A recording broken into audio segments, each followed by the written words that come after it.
Welcome back to the channel, Fancy Lords and Ladies. I'm your host, the Fanciest Man of Cornwood, and back again with another deck tech tonight. And this one is one that actually has kind of a special place in my heart because this is one of the first decks I built in paper when I came back to Commander a couple years ago. So obviously the deck has undergone some changes since that time, but we still have the shell of what is really just a Grixis Reanimator Commander deck that has just gotten better and better with all the crazy stuff that's been printed over the last few years. So we're going to take a look at that tonight.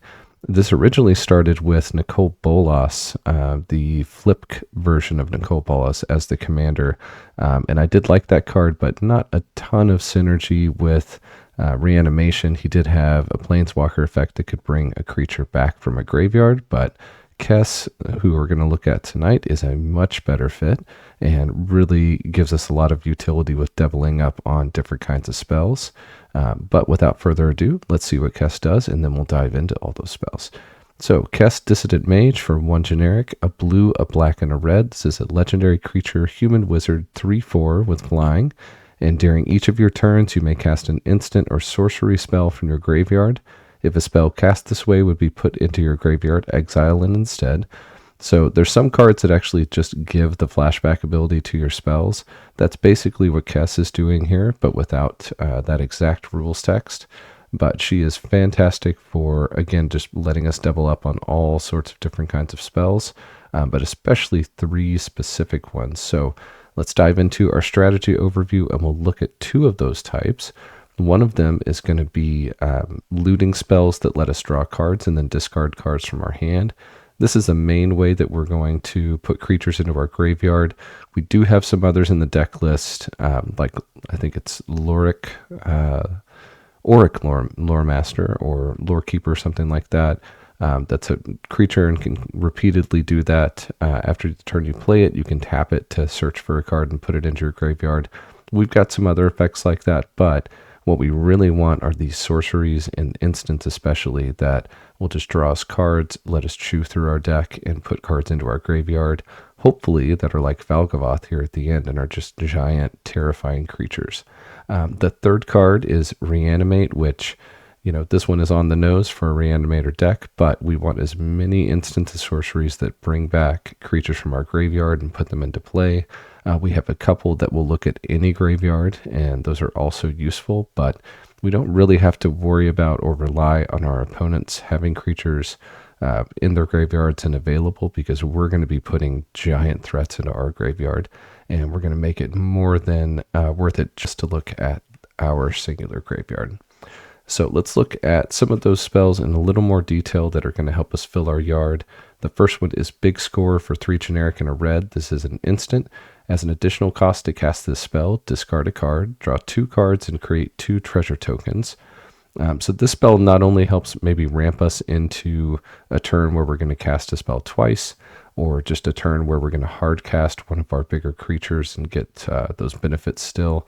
But we love the additional cost here of discarding a card. It's not really a downside for our deck.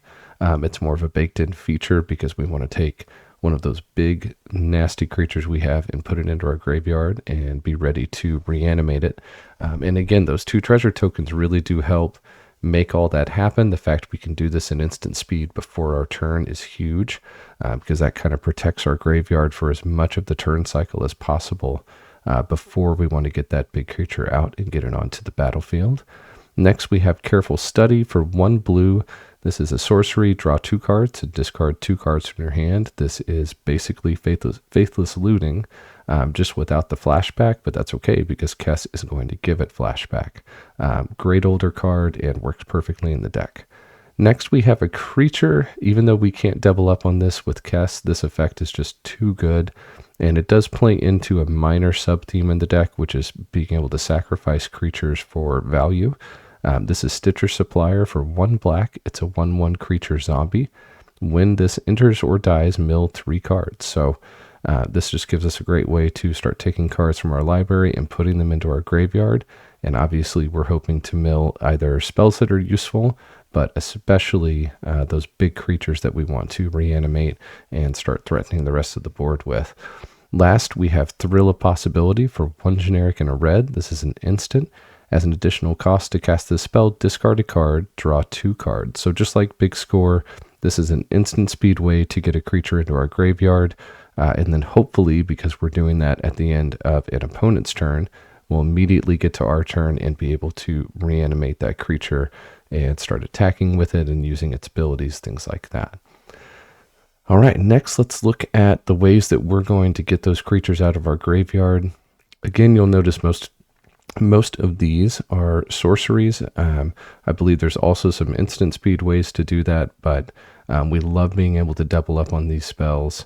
We love having that Kess ability to hopefully reanimate 2 things a turn once we kind of have an engine set up and maybe some ramp on the board or something like that.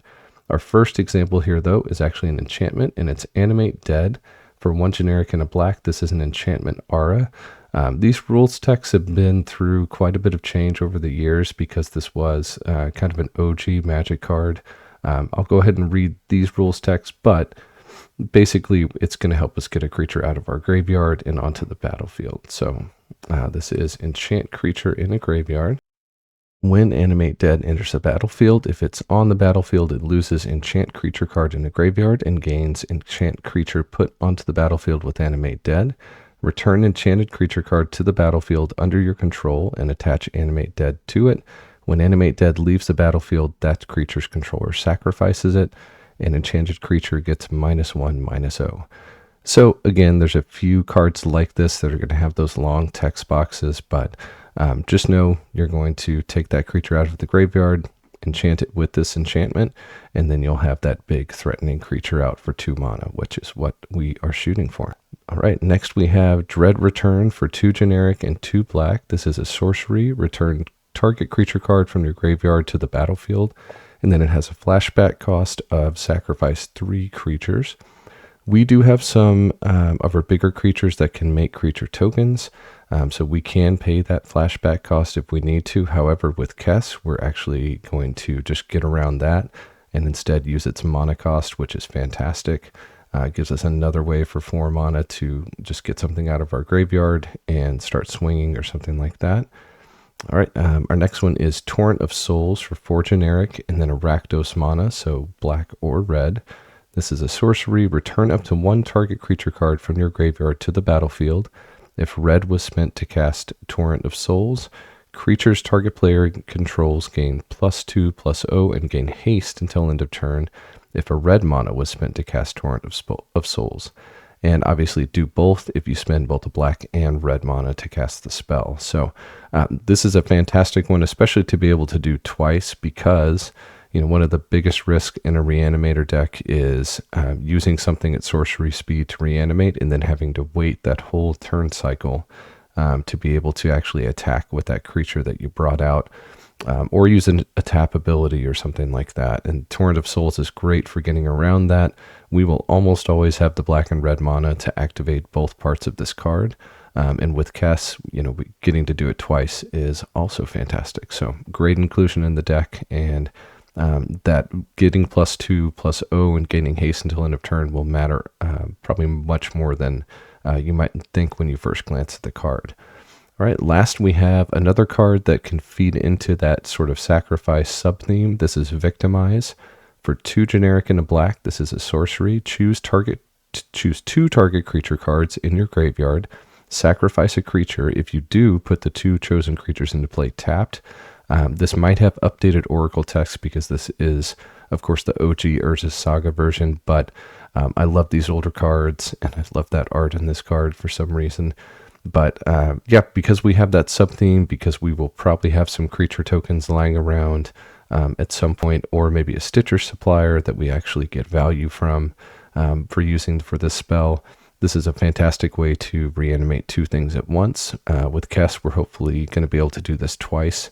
And again, once you have some sort of engine built up to just constantly be churning through cards, getting cards into your graveyard, especially the big creatures, this is something that doubling up on this in a turn is going to feel really, really good. All right, so I've talked a lot about these big scary creatures that we want to put in our graveyard and then reanimate. Let's go ahead and look at some examples, although this is just a sampling. Of course, we have, I think, maybe 15 or 20 of those in the deck. We want to have lots of targets to be able to reanimate. We'll start with Ancient Copper Dragon for 4 generic and 2 red. This is a 6/5 creature Elder Dragon.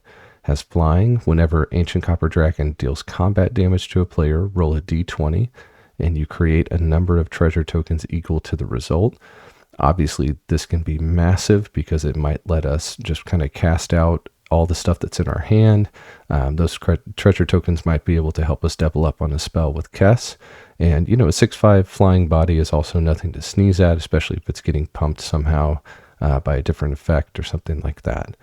Next, we'll look at Doom Whisperer for 3 generic and 2 black. So this is one that we can actually hard cast if we need to, and you'll see why that's a pretty big advantage. This is a 6/6 creature Nightmare Demon with flying and trample. It also has pay 2 life, surveil 2. So that's where we look at the top 2 cards of our library, and then we can put either one or both into our graveyard, and then whatever's left we put on the top of the library in any order. So obviously, if we found a way to gain life, or even if we're just near our starting total, Doom Whisperer is kind of a cheat code in this deck. We're going to be able to look at just the top 2 cards of our deck over and over and over. If we need more reanimation targets in our graveyard, there's a lot of times where we just want to spend 10 or 20 life and immediately put those cards into the graveyard. We might find one to keep on top if it's a reanimation spell or something like that. But really, we just want to be kind of churning through the library and getting these big, fat creatures in the graveyard and swinging with them as soon as possible. So Doom Whisperer is fantastic. It's still a pretty good reanimation target because a 6/6 body that has flying and trample is just very useful and worth kind of putting the mana into. But the fact that we can hardcast this as well is just icing on the cake for this card. All right, next we'll look at Toxrill the Corrosive for 5 generic and 2 black. This is a 7/7 legendary creature slug horror. At the beginning of each end step, put a slime counter on each creature you don't control. Creatures you don't control get -1/-1 for each slime counter on them. And whenever a creature you don't control with a slime counter on it dies, create a 1/1 black slug creature token. And then for a blue and a black and sacrificing a slug, we can draw a card. We might use that last ability some because hopefully we've cheated this into play for much less than 7 mana. But this is just a threat. As soon as it comes out, the other players on the table are going to have to deal with Toxrill. Otherwise, they're going to just going to start losing their board very, very quickly. The fact that this goes off at each end step, obviously when it was printed, that seemed pretty broken. And time has certainly not done anything to change my opinion on that. They could have made that just during the player's end step, but being able to do it on your opponent's end step as well is just crazy. We're going to wind up making a lot of creature tokens with this, which of course feeds into things like Victimize. It's going to feed into some other effects in the deck as well. And yeah, Toxrill's just a fantastic target to reanimate and really fits well in the deck overall, even if we just get to a later board state and need to hardcast it or something like that. All right, and last we're going to look at one of the newest cards in the deck. This is from the Duskmourn Commander set. This is Valgavoth, Harrower of Souls for 2 generic, a black and a red. It's a 4/4 legendary creature, Elder Demon with flying, and then a ward pay 2 life. So if someone wants to target this with an effect or a spell, an opponent wants to do that, they're going to have to pay 2 life to do so. Whenever an opponent loses life for the first time during each of their turns, put a +1/+1 counter on Valgavoth, Harrower of Souls, and draw a card. All right, so I don't think it's going to be too difficult to, have opponents that are losing life during their turn. Any sort of fetch land effect, anything that pings an opponent for 1 or 2 life. Maybe they have an Ancient Tomb out, something like that. There's just lots of incidental ways that opponents lose life. We have some ways in the deck of kind of helping that happen, but I found with just playtesting the deck and online and things like that, that this just happens once or twice a turn cycle, pretty much once or twice a turn cycle incidentally. and you just don't have to put a ton of work into it. So in a Valgavoth deck, we would be doing that, but being able to just get this out, again, this is kind of like Doom Whisperer, where it's just 4 mana. We can hardcast this if we need to, but if we happen to get this into our graveyard, we're pretty happy to reanimate it and just start getting that card draw, and then watching Valgavoth get bigger and bigger and even more threatening over time.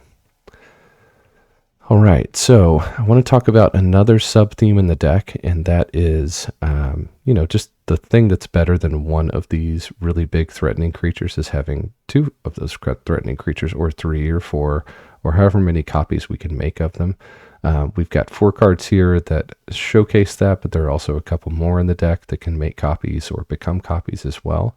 First is Fable of the Mirror Breaker for 2 generic and a red. This is a enchantment saga.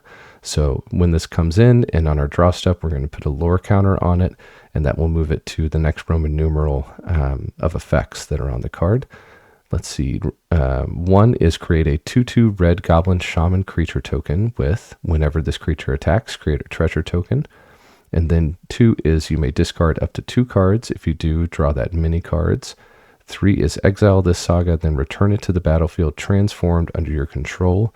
And the transformed creature is a 2/2 version of Kiki-Jiki that will allow us to pay 1 generic and tap it to make a copy of a creature we control. So obviously this is fantastic. Fable is maybe the best out of all these examples because it allows us to discard up to 2 cards, so up to 2 reanimation targets on that second step. It also gives us sacrifice fodder in the first step. And if we get it out early enough, then we can actually attack with that Goblin Shaman and get some treasures, which, just helps speed things along with our strategy. So I just love the fit of this card in the deck. Obviously, this was a card that was really fun to play in Standard back when it came out, and it definitely carries over to this deck. Next, we have Jaxus the Troublemaker for 3 generic and a red. This is a 2/3 legendary creature, human warrior.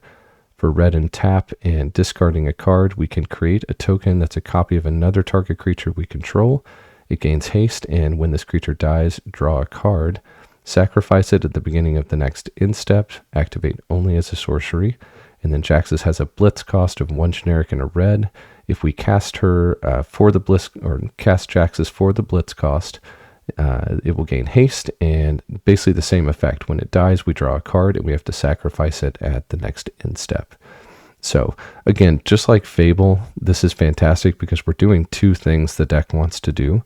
Not only are we making that token copy of hopefully something big and threatening, but we're also putting potentially a reanimation target into our graveyard. So it just helps move the engine along, kind of keeps things running smoothly and giving us new targets each turn. Jaxus is great, and I really think Jaxus has kind of gotten to more normally being rated at a power level. When Jaxus first came out, just completely underrated how much this could help you take over a game. And, just being another of these kind of Kiki-Jiki effects is really powerful, and it turns out it's really, really good. Next, we have the OG Kiki-Jiki. This is Kiki-Jiki Mirror Breaker. For 2 generic and 3 red, this is a 2/2 legendary creature, Goblin Shaman, with haste. And we can tap to create a token that's a copy of target non-legendary creature we control. That token has haste. Sacrifice it at the beginning of the next end step. One great thing in this deck is that we do have at least a card or 2 in here that will get around that legendary rule. And that just makes Kiki-Jiki even better, even more threatening. Being able to copy creatures like the 9/9 Valgavoth and things like that are just kind of nuts. And we love being able to do that. But even if we can't do that, we obviously, with all our reanimation targets, we just have tons of good copy fodder for Kiki-Jiki. And if we can get this on the board and have Kiki stick around for a couple of turns, then usually we're going to be in a pretty great position to win the game. All right, and lastly, we have one of those cards at least that will take away that legendary rule. This is Sakashima of 1,000 Faces for 3 generic and a blue. It's a 3/1 legendary creature, human rogue. You may have Sakashima enter the battlefield as a copy of another creature you control, except it has Sakashima's other abilities. The legend rule doesn't apply to permanents you control, and Sakashima has partner as well, which we're not worried about for this deck. Being able to get rid of that legend rule, again, that's pretty big, because even though these other two, Jaxus and Fable, I don't know if Fable does on the backside, but even if we have, one of these token producers now, or token copy producers that worries about the legend rule, or we just have a creature that's legendary that we want to be making copies of, obviously if we can get this Sakashima version out, then we can get around that rule. And that just, again, makes things better. It makes our reanimation targets more deadly if they happen to be legendary, and helps our engine keep humming along. All right, the last thing we're going to look at, because we're in those Grixis colors, we have access to really, really good interaction. Obviously, a lot of it kind of skews to blue because there's good counter spells and good denial in blue, but we also have some removal and things in black and red that will help us control the pace of the game. They'll help us get rid of big threats, things like that. The first one we have is the original counter spell for 2 blue. This is an instant with counter target spell. Classic, people know about this, but having that counter spell is a powerful thing if we can use this at the right moment. There's a reason that it's been a staple in pretty much every format since the beginning of Magic. Next, we have Fierce Guardianship for 2 and a blue. This is an instant. If you control a commander, you may cast this spell without paying its mana cost. Counter target non-creature spell. Again, just a kind of classic counter spell. This does have that non-creature clause, which can hurt if it's a creature that is going to come down and kind of wreck us. But in general, I think it's worth having this around. We want Kess in play. This is a deck that doesn't necessarily totally depend on its commander, but is really helped out by the commander. So, if we can have Kess in play, making this free, then we are very happy about that. All right, the next one is kind of a pet card of mine. I love the modality of this card, and it actually fits really well in this deck. This is Sublime Epiphany for 4 generic and 2 blue. This is an instant. Choose one or more, counter target spell, counter target activated or triggered ability, return target non-land permanent to its owner's hand, create a token that's a copy of target creature you control, and target player draws a card.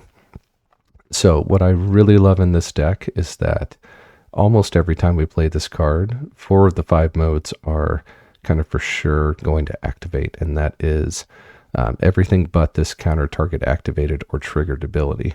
But since we're in Commander, it's not outside the realm of possibility that we're going to want to activate that as well. So, even though this is a significant kind of mana cost, it's 6 is a lot for a counter spell. The fact that we're doing so many things all at once, and also, this is a way to make a token that is not temporary. This token will stick around, and with a lot of our creatures, especially if Sakashima is out, 6 mana to make a copy of those token, or a token copy of those creatures, can just be absolutely backbreaking for the rest of the table. If we can happen to do this during maybe the turn before ours, or maybe the turn before that, and do it later in the turn cycle, then it really sets us up for kind of big, crazy, swingy turns when we have those token copies of reanimation targets out. So great spell. Use it in your commander decks, but definitely in this deck, try to find a way to include it. All right, last we have Terminate for a black and a red. This is an instant, destroy target creature. It can't be regenerated. Again, Grixis has basically all of the best creature removal you could want, except for maybe a few of the white 1 mana exile effects like Swords to Plowshares, things like that. But pretty much everything else we have access to in these colors. We have really good access to creature removal, to planeswalker removal, things like that. So there's even cards like Feed the Swarm now. If we're worried about enchantments in our meta, we can always sub out one of these pieces of interaction and include that, because that's going to give us even more potential targets for removal. All right, thank you so much everyone for sticking around. Again, I love putting these videos out for you guys. If you like the content, I'm not too good to beg. Please leave those likes and subscribe. If you have friends that play Commander, feel free to point them over to the channel. You'll notice there is a deck list down in the bottom, or a link down in the bottom to the deck list. It's that Archidekt link down in the bottom left. Feel free to click on that. That will take you to all the decks we've done on our Fancy Ticklers playlist. And it will also include future decks if we happen to do those on the channel as well. So again, thanks for sticking around. Thanks for stopping by, and keep playing Commander.